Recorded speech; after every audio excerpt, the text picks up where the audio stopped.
আমি তো কিছুই করিনি, আমি সম্পূর্ণ নির্দোষ। দয়া করে আমার ছেলেকে নিয়ে যেও না, ও তো একদম নিষ্পাপ। সাহেব, আমার ছেলে কোনো অন্যায় করতে পারে না, বিশ্বাস করুন। হট সালা, নাটক বন্ধ কর, সব প্রমাণ কোর্টে দেখা যাবে। ও তো শুধু সাহায্যের হাত বাড়িয়েছিল। পুলিশ ভ্যানের দরজা ধপ করে বন্ধ হয়ে গেল, লোহার হ্যান্ডকাফের ঠকঠক শব্দ আকাশে ছড়িয়ে পড়ল, আর ফুটপাতের ধারে দাঁড়ানো এক অসহায় কুড়িয়ে বাড়িয়ে খাওয়া মানুষটা চোখ বড় বড় করে তাকিয়ে রইল। সকাল তখন ঠিক ৮টা বাজে। কলকাতার বড়তলা কোর্টের সামনে উত্তেজনা ঘেয়ে উঠতে শুরু করেছে। উকিলেরা কালো কোট ঝাড়ছেন, পুলিশকর্মীরা চিৎকার দিচ্ছে। মামলার পক্ষ বিপক্ষের লোকজনের ভিড়ে স্থান সংকুলন হচ্ছে না। বিচারপতি অভিজিৎ মুখোপাধ্যায়, বয়স 52, অভিজ্ঞ সিনিয়র জাজ, গাড়ি থেকে নামলেন। কালো আলখাল্লা, সাদা ব্যান্ড, মুখে গভীর গাম্ভীর্য। 25 বছরের বিচার অভিজ্ঞতা, হাজার হাজার মামলা শোনা, শত শত রায় লেখা। কিন্তু আজকের এই সকালটা যেন অন্যরকম কিছু নিয়ে আসতে চলেছে। বিচারপতি সিঁড়ি বেয়ে উঠতে লাগলেন, হাতে ফাইলের তাড়া, মাথায় আজকের তালিকা। হঠাৎ পকেট থেকে তার মোটা চামড়ার পার্সটা ফসকে মাটিতে পড়ে গেল। হালকা একটা ঠক শব্দ, ভিড়ের গুঞ্জনে কানে গেল না। তিনি এগিয়ে চললেন। মাটিতে পড়ে রইল বাদামি রঙের মোটা ওয়ালেট। ঠিক তখনই এক 14 বছরের ছেলে সেখান দিয়ে হেঁটে যাচ্ছিল।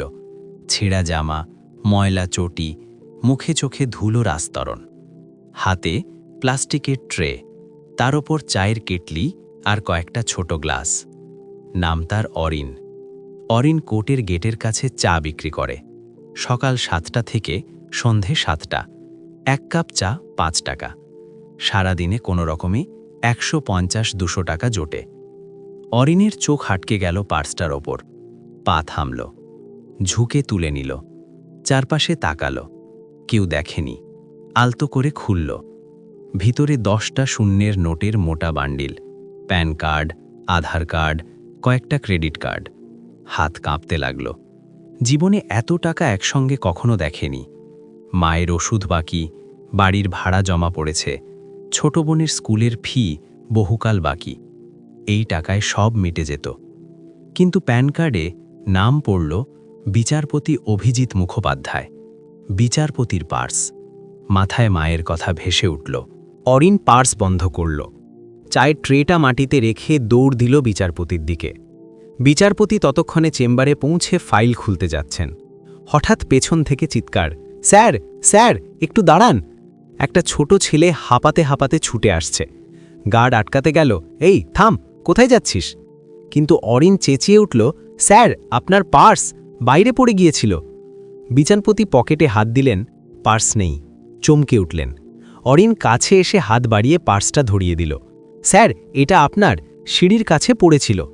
বিচারপতি খুলে দেখলেন সব অক্ষত, 10টা শূন্যের গোছা, সব কার্ড ঠিকঠাক। তিনি অবাক হয়ে ছেলেটাকে দেখলেন।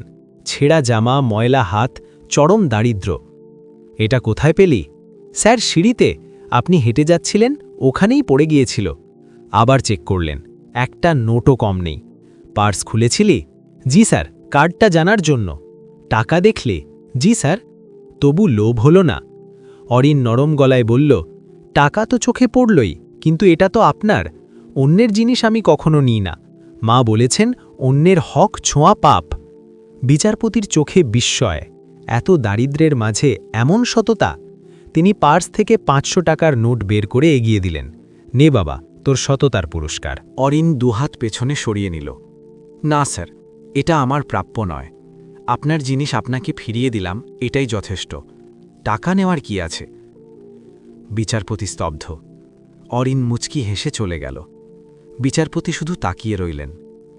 সারাদিন মাথায় ঘুরতে লাগল সেই ছেলের মুখ। মামলা শুনতে শুনতে, রায় লিখতে লিখতে। এত অভাব, তবু এত সৎ। ধনীরা মিথ্যে বলে সম্পত্তি দখল করে, শিক্ষিতরা ঠকায়, ক্ষমতাধররা দুর্বলকে লুট করে। অথচ আজ একটা ছোট্ট গরিব ছেলে 10 লাখের টোপ ফিরিয়ে দিল, একটা টাকাও না ছুঁয়ে। এমন মানুষ এখন কোথায়? সন্ধ্যায় বাড়ি ফেরার পথেও মনে রইল অরিন। ঠিক করলেন, কাল ওকে খুঁজব, পড়াশোনার ব্যবস্থা করব, সাহায্য করব। কিন্তু পরদিন সকাল 10টায় কোর্ট রুম নম্বর 7-এ যা ঘটল তাতে বিচারপতির চেয়ার কেঁপে উঠল। দুজন পুলিশ একটা ছেলেকে টেনে নিয়ে এলো। ছেলেটা কাঁদছে, চিৎকার করছে, আমি চুরি করিনি, আমাকে ফাঁসানো হয়েছে।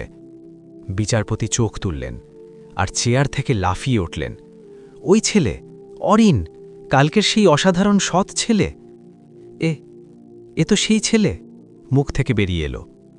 অরিন বিচারপতিকে দেখে চিৎকার করে উঠল, স্যার, আমি কিচ্ছু করিনি, আমাকে মিথ্যে ভাসানো হচ্ছে। আপনি তো জানেন স্যার, কাল আমি আপনার পার্স ফিরিয়ে দিয়েছিলাম। বিচারপতির বুক ধরাস করে উঠল। যে ছেলে 10 লাখ ফিরিয়ে দিয়েছে সে আজ চোর, অসম্ভব। হাতুড়ি পড়ল। Order, order. শান্তি নেমে এলো। বিচারপতি ইন্সপেক্টরের দিকে তাকালেন। এই ছেলের বিরুদ্ধে কি অভিযোগ? ইন্সপেক্টর ফাইল খুলল। স্যার, 1 লাখ টাকা চুরির অভিযোগ। অভিযোগকারী সৌমেন ব্যানার্জি। এই ছেলে ওদের বাড়িতে কাজ করত, ঝাঁটা মোছা, বাসন মাজা। সৌমেনবাবু বলছেন আলমারি থেকে 1 লাখ চুরি হয়েছে। প্রমাণ? স্যার, টাকা ওর ঝুপড়ি থেকে উদ্ধার হয়েছে, কালো ব্যাগে, ঠিক 1 লাখ। বিচারপতির ভ্রু কুঁচকে গেল। কাল 10 লাখ ছেড়েছে, আজ 1 লাখ চুরি করবে? কোথাও গোলমাল আছে। অরিন, তুই সৌমেন ব্যানার্জির বাড়িতে কাজ করিস? জি স্যার, মাসে 3000 টাকা পাই। 1 লাখ চুরি করেছিস? না স্যার, আমি কখনো কারোর জিনিস ছুঁই না।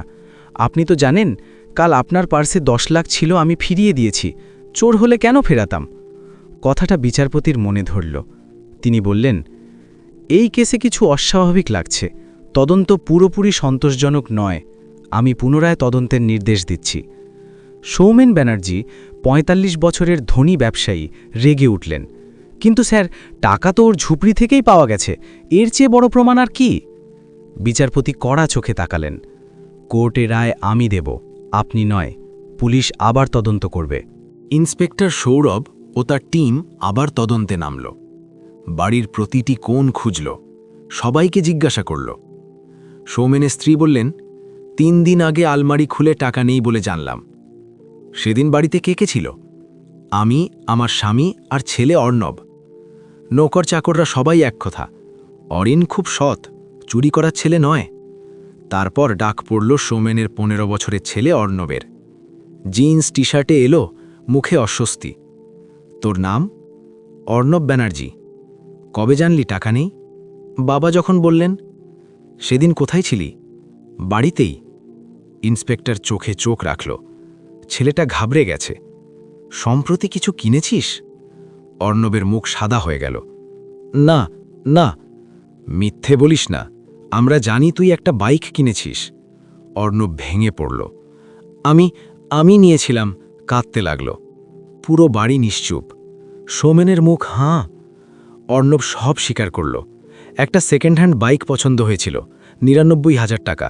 বাবা মানা করলেন, বললেন 18 না হলে নয়। তাই আলমারি থেকে টাকা নিলাম, বাইক কিনে বন্ধুর বাড়িতে রাখলাম। পরে বাবা যখন টাকা খুঁজলেন, ভয়ে বাকি টাকার ব্যাগটা অরিনের ঝুপড়িতে লুকিয়ে দিলাম। ভাবলাম সন্দেহ ওর উপর যাবে। সৌমেন ছেলেকে চড় কষালেন। তুই এমন করলি?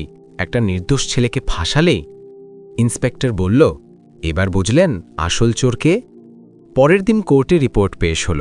বিচারপতি সব শুনে হাতুড়ি বাজালেন। অরিন দাসকে তাৎক্ষণিক নির্দোষ ঘোষণা করা হল, কোনো অভিযোগ নেই। কোর্টে তালির ঝড় উঠল। অরিনের চোখে খুশির জল। বিচারপতি সৌমেনের দিকে তাকালেন। আপনি প্রমাণ ছাড়াই একটা নির্দোষ ছেলের ইজ্জত নষ্ট করেছেন, জেলে পাঠিয়েছেন। আপনাকে নির্দেশ দিচ্ছি, অরিনকে মানহানির জন্য 50,000 টাকা ক্ষতিপূরণ দিন আর নিজের ছেলেকে সঠিক পথে আনুন। সৌমেন মাথা নিচু করলেন। অরিন বিচারপতির কাছে গিয়ে হাত জোড়ল। ধন্যবাদ স্যার, আপনি আমার উপর ভরসা না করলে আজ আমি শেষ হয়ে যেতাম। বিচারপতি মাথায় হাত রাখলেন। বাবা, তোমার মতো সৎ ছিলে আজকাল দুষ্প্রাপ্য। তোমাকে সাহায্য করা আমার কর্তব্য ছিল। বাইরে বেরিয়ে অরিনের পায়ে যেন পাখা নেগেছে, মুখে প্রথম সত্যিকারের হাসি। সৌমেন লজ্জায় 50,000-এর চেক দিলেন। মাফ করে দে বাবা, আমি তোর উপর সন্দেহ করেছিলাম। আমার ছেলের উপর ভরসা না করে তোর মতো সৎ ছেলের উপর করা উচিত ছিল। অরিন হাসল। আঙ্কেল, খারাপ লাগেনি, সত্যি তো বেরিয়ে এসেছে। এখন শুধু অর্ণবদাকে সঠিক রাস্তায় ফিরিয়ে আনুন। সৌমেনের চোখ ভিজে গেল। এত বড় অন্যায়ের পরেও ছেলেটা ক্ষমা করছে। সেই সন্ধ্যায় বিচারপতি অরিনকে চেম্বারে ডাকলেন। বস বাবা। অরিন ভয়ে ভয়ে বসল। বাড়িতে কে কে আছে? মা, ছোট বোন আর আমি। বাবা 5 বছর আগে দুর্ঘটনায় মারা গেছেন। মা কি করেন? অন্যের বাড়িতে বাসন মাজেন। টিবি হয়েছে, খুব কষ্ট পান। পড়াশোনা? অরিনের চোখ নামল। 8 ক্লাস পর্যন্ত পড়েছি, তারপর টাকার অভাবে ছেড়ে দিতে হয়েছে। এখন চা বেচি, বাসন মাজি। বিচারপতির বুক জুড়ে ব্যথা। এত মেধা, এত সততা, আর ভাগ্য এমন করে রেখেছে।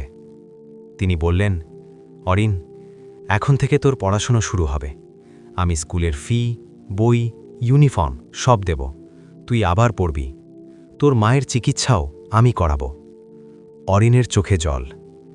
স্যার, আমার জন্য এত কেন? বিচারপতি হাসলেন। কারণ এই পৃথিবীতে সৎ মানুষ খুব কম বাকি। যারা আছে তাদের এগিয়ে দেওয়া দরকার। তুই 10 লাখ ফিরিয়ে দিয়েছিস, 500 নিতে রাজি হসনি। মিথ্যে অভিযোগের পরেও কাউকে দোষারোপ করিসনি। তোর সততাই তোর সবচেয়ে বড় সম্পদ। অরিন ফুঁপিয়ে কেঁদে উঠল। ধন্যবাদ স্যার, আমি আপনাকে কখনো হতাশ করব না। অরিনের নতুন জীবন শুরু হলো। পরের সপ্তাহে একটা ভালো সরকারি স্কুলে 9 ক্লাসে ভর্তি। নতুন জামা, জুতো, বই। মায়ের চিকিৎসা শুরু হলো ভালো হাসপাতালে। আর সবচেয়ে বড়, একটা ছোট্ট পাকা বাড়ি। ঝুপড়ি ছেড়ে এখন পাকা ছাদের নিচে থাকে। অরিন পড়ায় মন দিল। প্রতি পরীক্ষায় প্রথম। শিক্ষকরা তার পরিশ্রমের প্রশংসায় পঞ্চমুখ। 10 বছর পর অরিনের স্বপ্ন সত্যি। গল্প এখানে থামে না। 10 বছর পর অরিন 24 বছরের, হাতে ল কলেজের ডিগ্রি। সে হয়েছে উকিল। আজ তার প্রথম দিন বিচারপতি অভিজিৎ মুখোপাধ্যায়ের কোর্টে। কালো কোট পরে দাঁড়িয়ে, চোখে আত্মবিশ্বাস। বিচারপতি তাকে দেখে গর্বে বুক ফুলে উঠল। কেস শেষে অরিন কাছে গেল।